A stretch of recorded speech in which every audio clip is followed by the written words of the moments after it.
Welcome back to Big Talks Along the Walk with Zach and Peter. I'm Zach. And I'm Peter. And Peter and I have been struggling a little bit recently with a very interesting topic. So something everybody's probably familiar with is lust.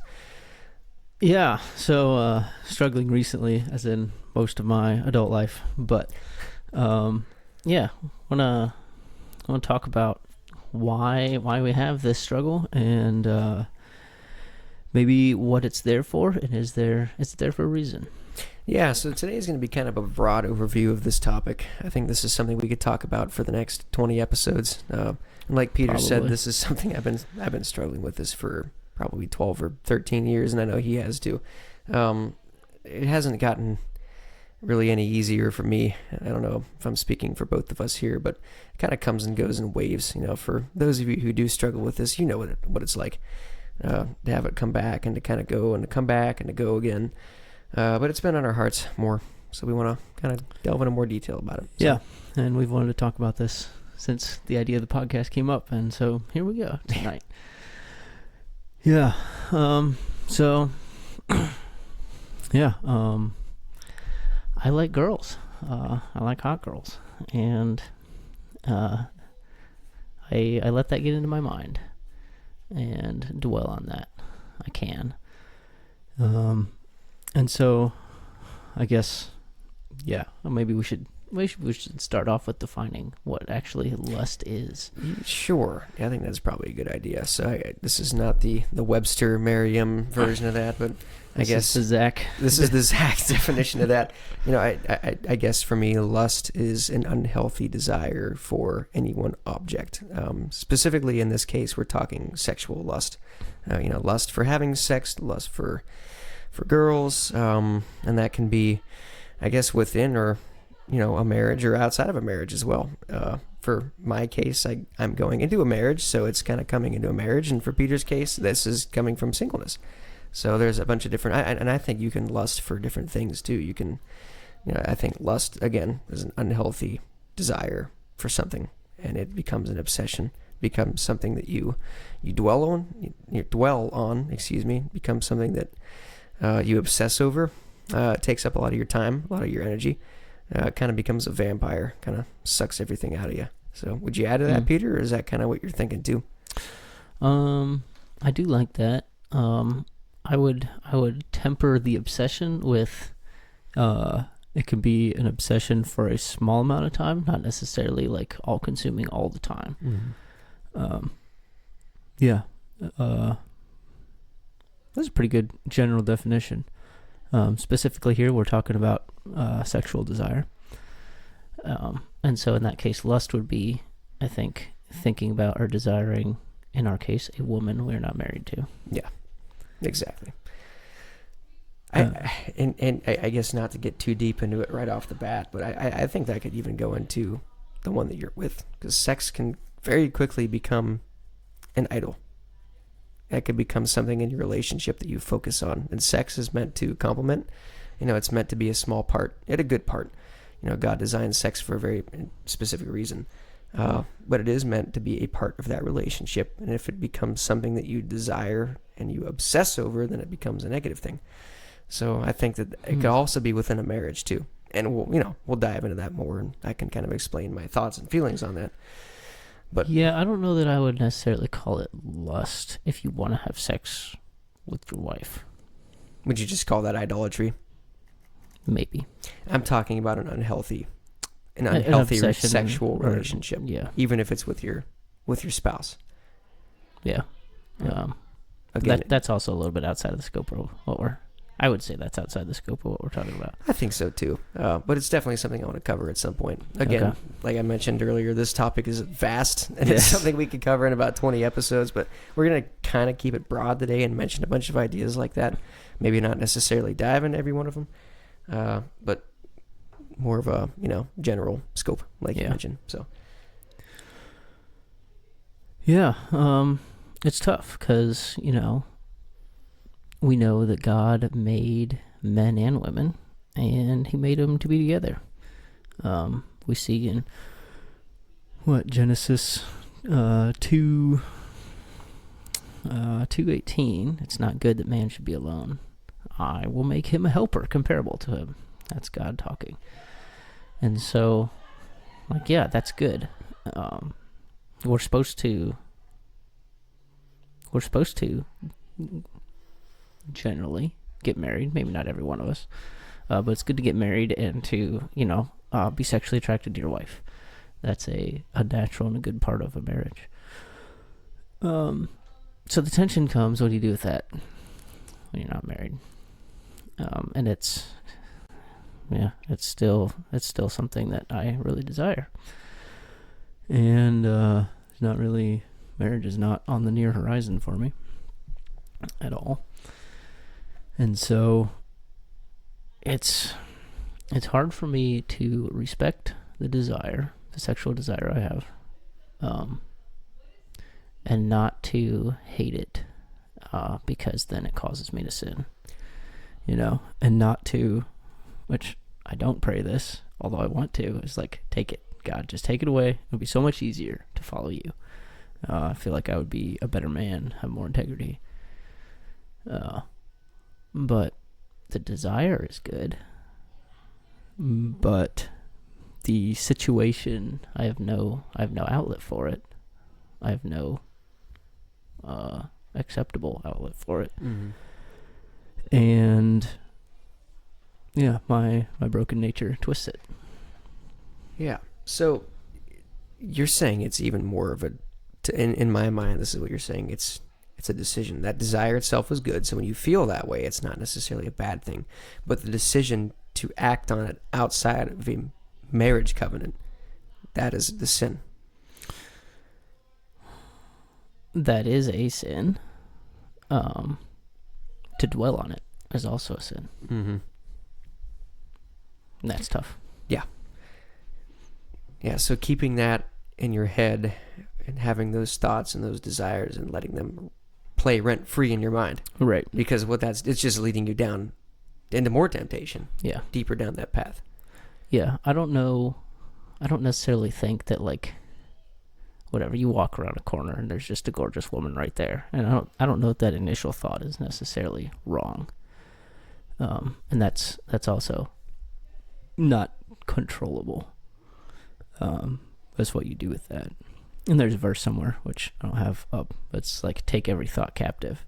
And I think in this instance, that's what that's talking about. Mm-hmm. Is, you see something, and rather than dwelling on that, or thinking about it, you just put it out of your mind.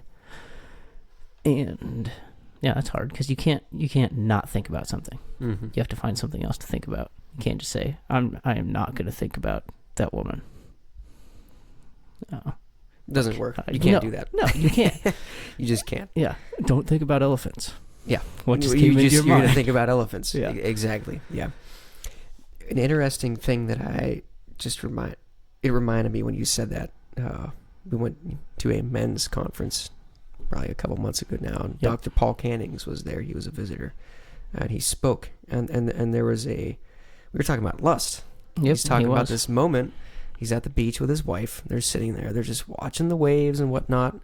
And he notices out of the corner of his eye, there's this, and this is just to my knowledge off the top of my head, there's this woman playing a ball sport with one of her kids. And the ball ended up coming right in front of Dr. Paul Cannings. And this lady bent over straight in front of him. And his instinct was just to look, Yep. That's just who he's a man. And I think he even read her tattoo out loud or something. He said like that to his wife. I don't remember that. Yeah, it was something like that. She had a tattoo on, a certain region of her body, and he like read it out loud, and not because it was just his reaction. He's like, huh, he read the tattoo. His wife was sitting right there. Interesting. But his wife's reaction was the most biblical and wise thing I've heard. And she said something along the lines of, well, that lady should have known that she couldn't bend over like that in front of a man. And I'm thinking to myself, wow, what a mature woman. What a mature woman to know that that's something that men struggle with. And that if you do that, we're gonna look. We can't help it, right? I mean, that is a natural, physical, emotional reaction. And my point in saying all this is it is just that. It's emotional, it's physical. We necessarily can't control it. In your example, you walk around a corner, there's a beautiful woman standing there. I mean, you're immediately like that. It's going to consume your thoughts. It's going to consume your emotions. Yep.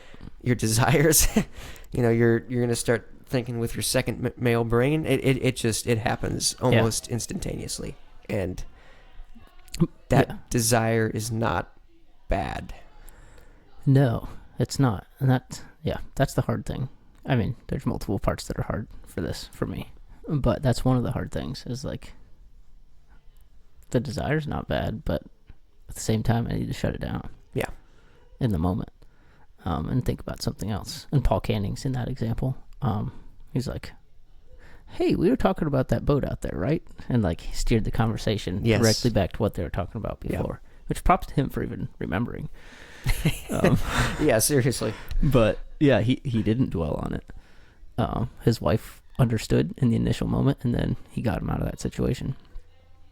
Which, man, I want to be like that guy. Yeah. And I want to have a wife like that guy too. Yes, and that I definitely that conversation has stuck with me because I admired how he handled it. I admired how his wife handled it. The situation is so common. I mean, that was just such a real. I mean, I've encountered that before. Yeah. I mean, not specifically that example, but just a situation where all of a sudden it's boom. There is a woman right in front of you, and it all your attention is drawn to specific parts of her body just because of emotion they're doing, or something happens, and it's just right there, and it was relatable. But like you said, he handled it with just such wisdom, and discernment. It was just wonderful. But yeah, like you said, he immediately took that thought captive, like you said, and he moved on about his life, and he didn't pay any mind to it. Yeah, and also it's easier to do that when you're doing something. Like I went grocery shopping today, right? There's a lot of attractive women in Walmart. There's a lot of unattractive women in Walmart too. I was just gonna say, I'm like, I guess we have a very different taste in women. Yeah. And so, that happens. And it's like, okay, which aisle am I looking for? What thing was I looking for? And so there's something there to do. That makes it easier. Absolutely, it does. But that's not all the time either. If you're on Facebook, there's not really anything else really consuming your mind if you're just scrolling. Or YouTube, both of us have a problem with YouTube too. Yeah. And I don't go to those kind of videos, but they still pop into my feed occasionally. And I mean, sometimes I do click on them and whatever. It's my strength of the day. But when that pops up, do I skip it? And then do I focus my mind on the next video that's playing? Mm-hmm. Or is that still hanging around there in the back of my head? Yeah. And the issue is you really don't have much to do to distract yourself, because in the case where you're sitting around at home, you have nothing else to do, you're kind of idle, right? You know what they say about idle hands, Peter, right? Devil's workshop. It is the devil's workshop, correct. And you have nothing to really distract yourself with. I mean, picture you're sitting there at 8:30, 9 o'clock at night. You got to go to work the next morning. You're winding down. You're going to go to bed in an hour. Yeah. You're not doing anything. Right. You're sitting there. And there are other things to do. But at least for me, if I'm on YouTube, it's because I don't have the concentration to do those other things. Sure. I should probably be reading my Bible or praying or, I don't know, doing a chore. Mm-hmm. But I've given up on that and just want to be entertained. Mm-hmm. So now, I don't know, I'm in a lesser state of mind than I might otherwise be. And it's hard to then put that down and then go, in my case, read the Bible. Yeah. I just attended, I haven't even spoken with you about this. It was a men's kind of out, I don't even know what I would call it. It was like conference, and we went outside and whatnot. We did some guy things, axe throwing, shooting and whatnot.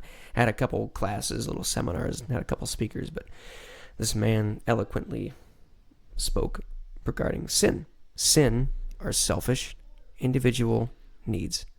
And he broke that down into their 3 separate categories, and you had an argument for each of them: selfishness, individualism, and being needy. And that has allowed me to approach sin totally differently. First, it comes out of something selfish, right? Yep. Instead of focusing on God and focusing on furthering his kingdom and helping others, you begin to think about yourself. And then you become an individual.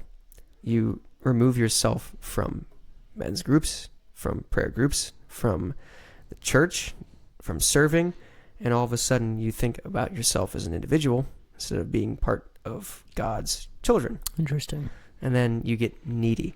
And he used the example of David, King David, when he slept with, I forget what his name is. Bathsheba, yes. Uriah's wife. I was looking, yes, Uriah, that's who it was. He got needy. David used to go and fight all of the battles, right alongside of his men, and eventually he's like, you know what? I think I need to take a break. I think I need to just stay here. I think I need to just go out on my balcony and get some fresh air. Oh, I think I need to look at this woman. Huh. I think I need to be with that woman. Yeah. Even though he had at least 2 wives. Yes. By that point. Yes. And sin, selfish, individual needs. That in itself is an acronym, and then you can break those 3 things down. But my point is, I digress, going back to, you're at the end of the day. It's at 9 o'clock. You're going to bed soon. You want to be entertained. You're physically and mentally exhausted. You're just like, okay, I need rest. I just need to relax. I need to be entertained. I need to not do chores right now. And the thing is, you need rest. Yes, you do not need to be entertained. Exactly. But just because we're fallen and sinful, we equate entertainment with rest. For whatever reason. Yeah. We equate entertainment with rest. And sitting on your cell phone at night, scrolling through social media and Instagram has become Gen Z's form of rest, has it not? Maybe not everybody, but I think a large majority. So my point is, though, that temptation is going to be there because social media specifically is plagued with evil. Yes. Very sexualized. Very, very sexualized. I've noticed that on Pinterest lately. And that I just deleted it. And one of the reasons why is because every other ad I would get was for like women's clothing and gym shorts and stuff like that. And the way that they advertise it is not very modest. We'll put it that way. Yes. So, and I'm like, okay, this is, it's not the only reason why I deleted it, but it was not helping me with lust. Yeah. And I had to get that out of my life. So I think I'm not necessarily saying you should go out and delete social media or anything like that, but I think that's just an example of how it can creep in your life and how a good desire can become a bad desire pretty much instantaneously. Yeah. And, so I'm not on Pinterest, but I'm on Facebook. And it depends on the day how strong I am. But it also depends what time of day I'm seeing that and how many I have seen. It's like 1 or 2, I can skip past them pretty easily. But once that starts to build up, then I pause. And then, of course, the algorithm's like, oh, got him. Yes. Yep. Yeah, which I don't want to blame the algorithm, but I've noticed Facebook really does promote that kind of stuff. Yeah, so it's a major struggle. Yeah. But I think it also helps to realize that it is a good desire that God has given us. And I think he's given it to us so that men do get married and the human race continues. Because if I was not sexually attracted to women, there's no chance I would be married. Maybe if there was just an incredible woman that I was around for a long time, I could get there. But no, I mean, I have my own goals in life, and I'm very individualistic. too much so as it is. And, marriage kind of seems like a pain in some regards. You're going to have to learn to sleep again once there's somebody else sleeping there.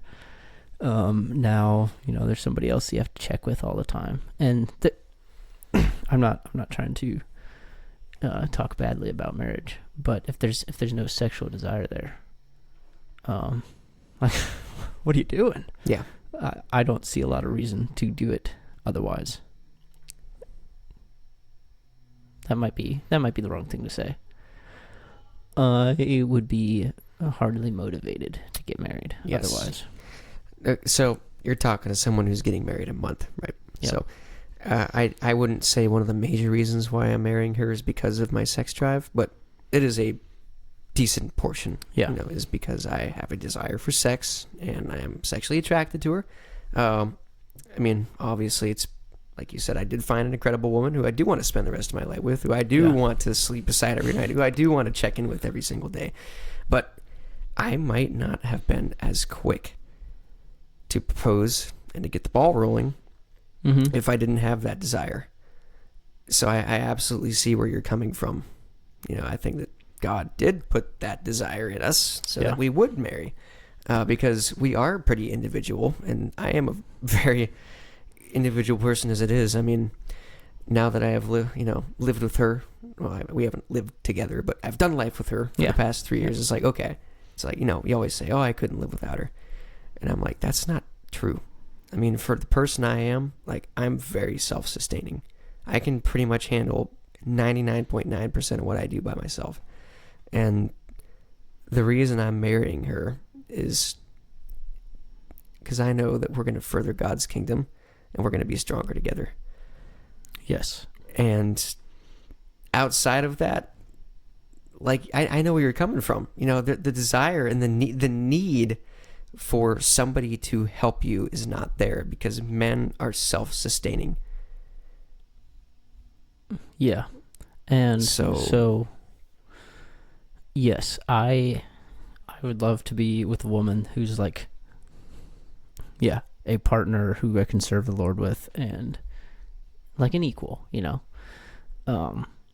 but in my life as it is, I am not around women enough to discover that. So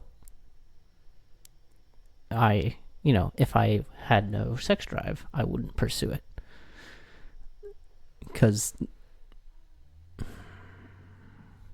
I don't see that necessarily. Like, there's not a woman around who just impresses me so much that I want to be with her, who is single. Those women are around. And so I see that. But if it wasn't for the sex drive, I wouldn't be pursuing that, I don't think. Yeah.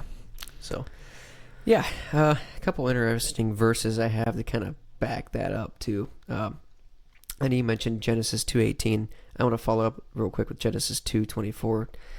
Therefore, a man shall leave his father and mother to be joined to his wife, and they shall become one flesh. So that's just kind of talking specifically about marriage.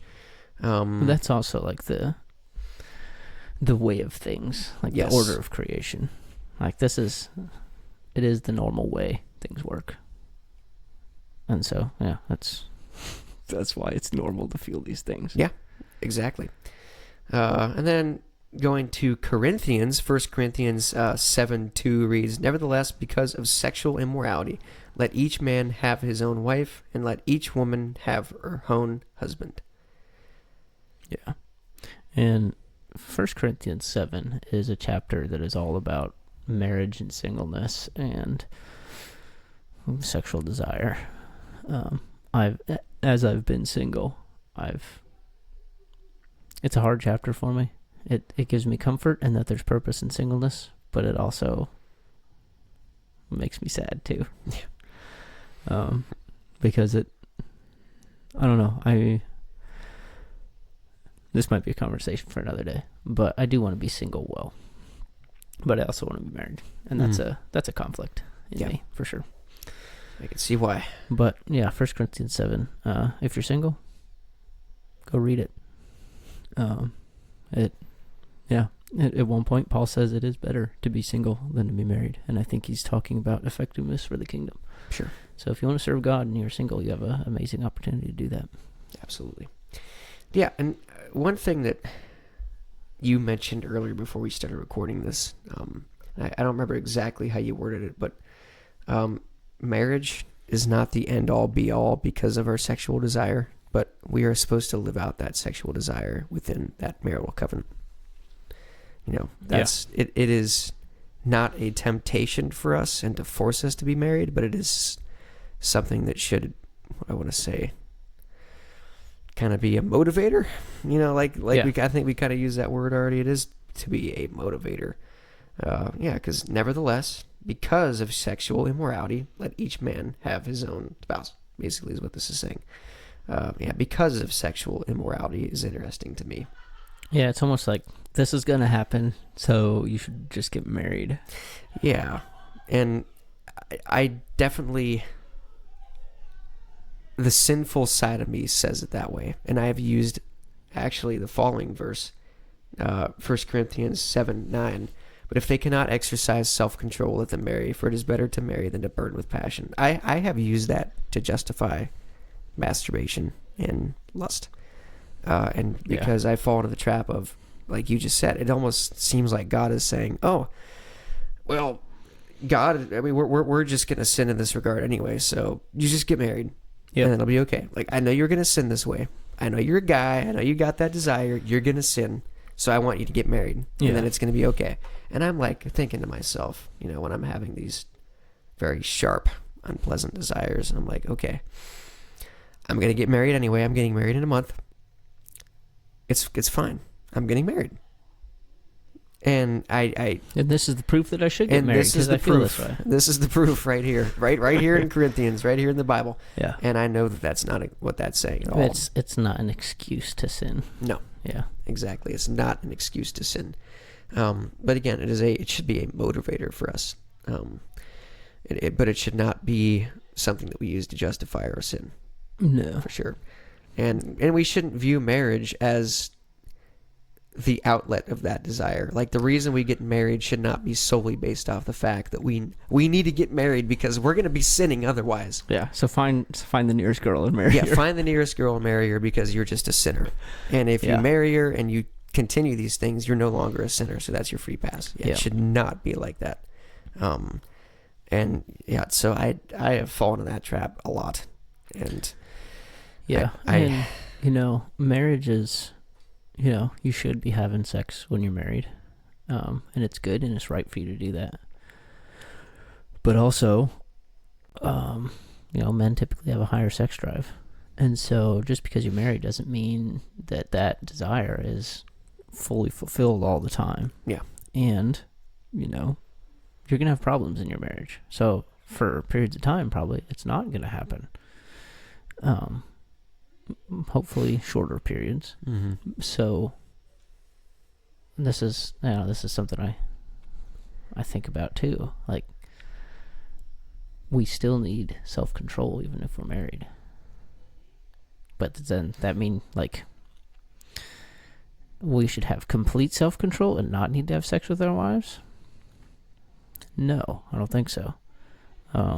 This is a different topic, but I think the sex drive in men helps us be relational, because women want to be relational before they have sex, and so like we have to put in the work to do that when we're married. Yeah.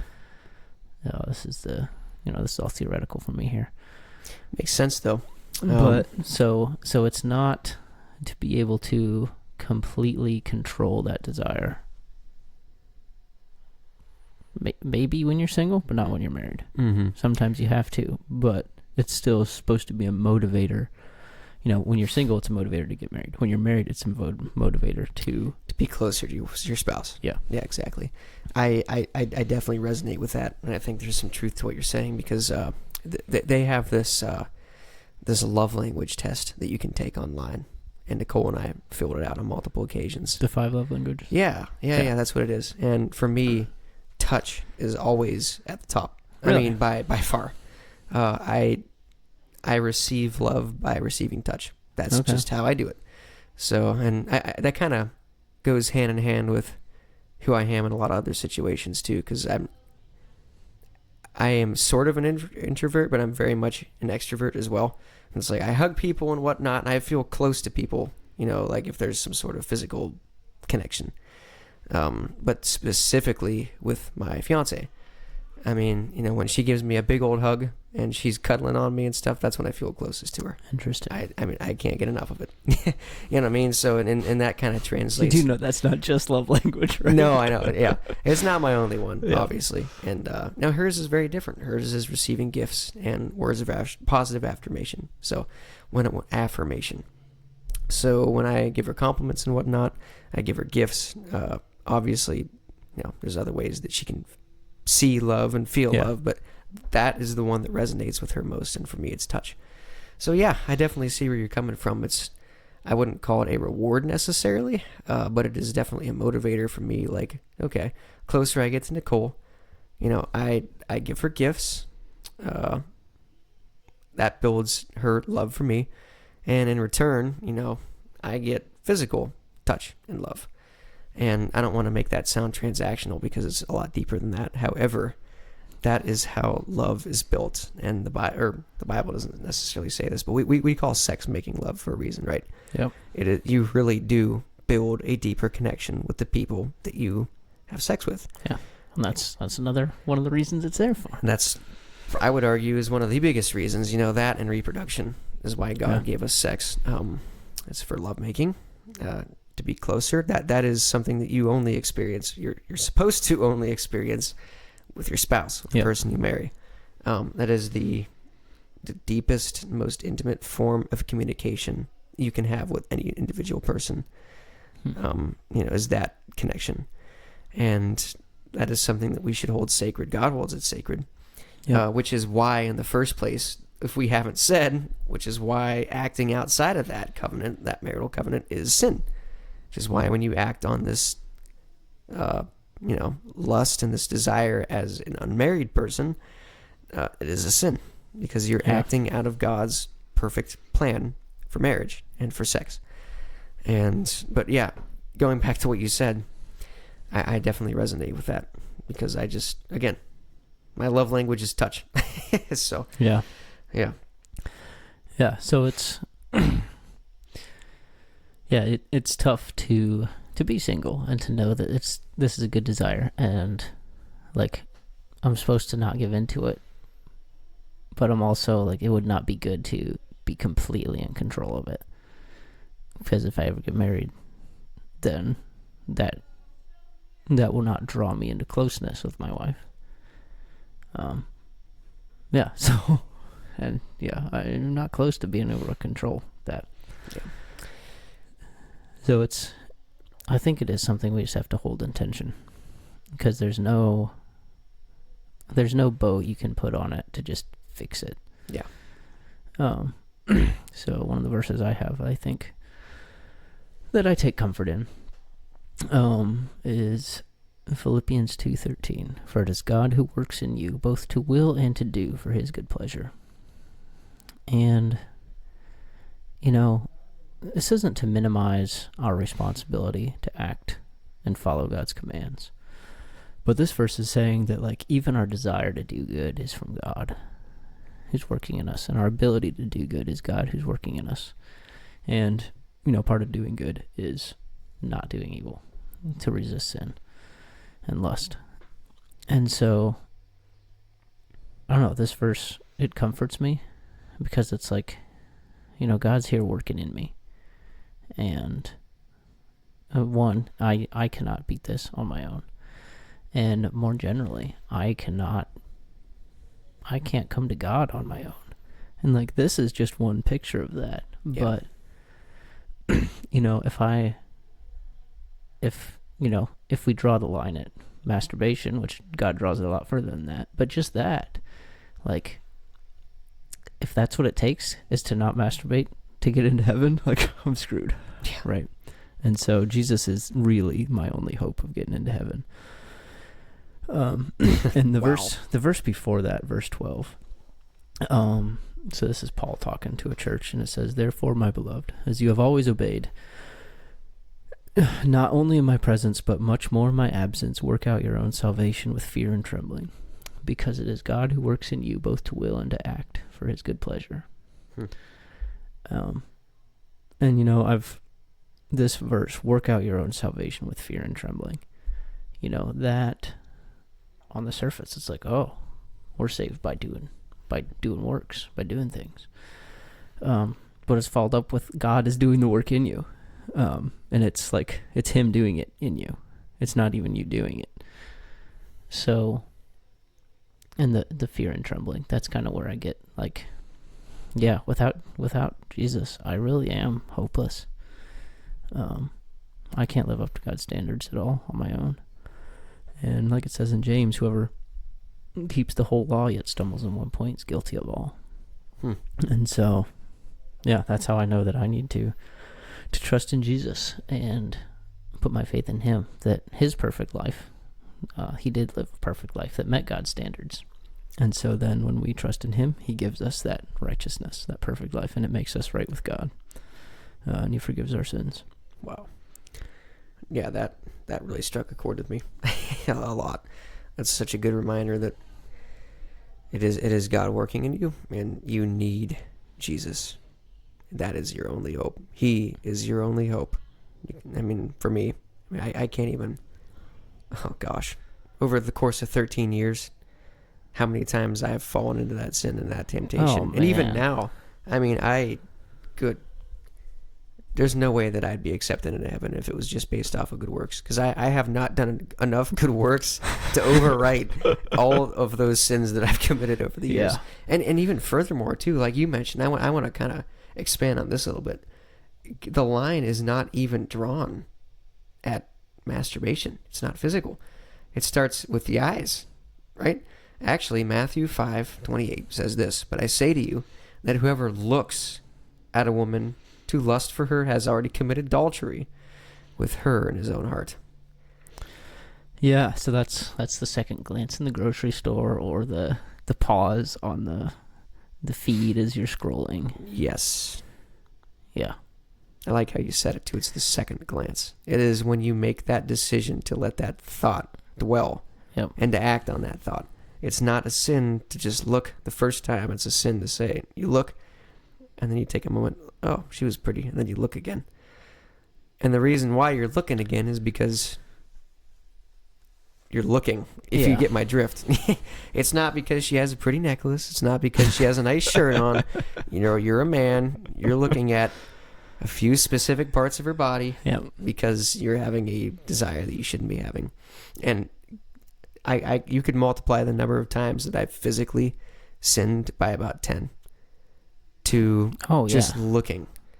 My friends and I back in high school, you know, when I was younger and stupid, we had a game on it. We literally made looking at girls a game. Oh, you know what I mean? It's just... I think most of us did. Yeah. So, you know, who can find the prettiest girl throughout the day? It's just... Yeah. Who has the nicest this? Who has the nicest that? And, you know, now that I'm engaged, I still find myself sinning in this every now and then, but I've got it way more under control than I used to. And that's something that only God has helped me with, because like I said, my sexual drive it's very strong. My desire for this is very strong. So, but it's also focused now. Yes, which helps you. It is focused, which helps, which also hinders other things too. Now that it's focused, you know, it doesn't. You know, if I want to kiss on my fiance, it doesn't help.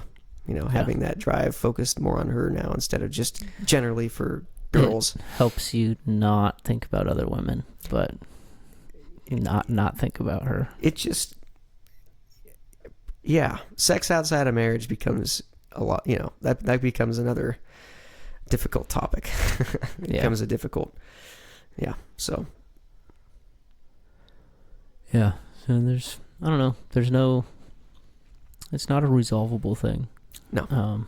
You know, I go to Celebrate Recovery for this issue. That's the reason I got in the doors. And once you get in there, it's like, oh, I got a lot more problems too that I should probably work on. And so, you know, I am trying to overcome this and to do better. And I think we should. And also, I don't know that victory is impossible. I know it's not, because there are men who have it. I'm not there yet. So this is, it's hard. I have to hold the ideas in tension, and just keep following the Lord and realize that I will slip up, and that's not what my salvation's based on. Yeah. And it's a very present reminder of how broken I am and how much I do need Jesus. Well, maybe that's why I've struggled with it all these years too, because I've prayed and prayed for that sin to be removed from my life, but it is a constant reminder that I need Him and that I have fallen short and that I continue to fall short. And I think sometimes the back of my head, I'm like, okay, as soon as I can get this taken care of, I'm good. Yeah. You know what I mean? I'm good after that. And maybe that's why it hasn't been removed from me yet, because there's a sense of humility that comes with it. Not that it's necessarily a good thing, to still be enveloped by this sin, but my point is God can still use me and I can still bear fruit through this. Yeah. He can still love me and forgive me. Yeah, well, and so you brought up humility, and I know I would become very prideful if I could master this. Yeah, that would not be, my mind would not go to a good place. Mm-hmm. And so, okay, so which is better, to struggle with lust or to struggle with pride? Because you don't struggle with lust. Yeah. I mean, they're both sins. And, based on that verse in James, all sin will separate you from God. Yeah.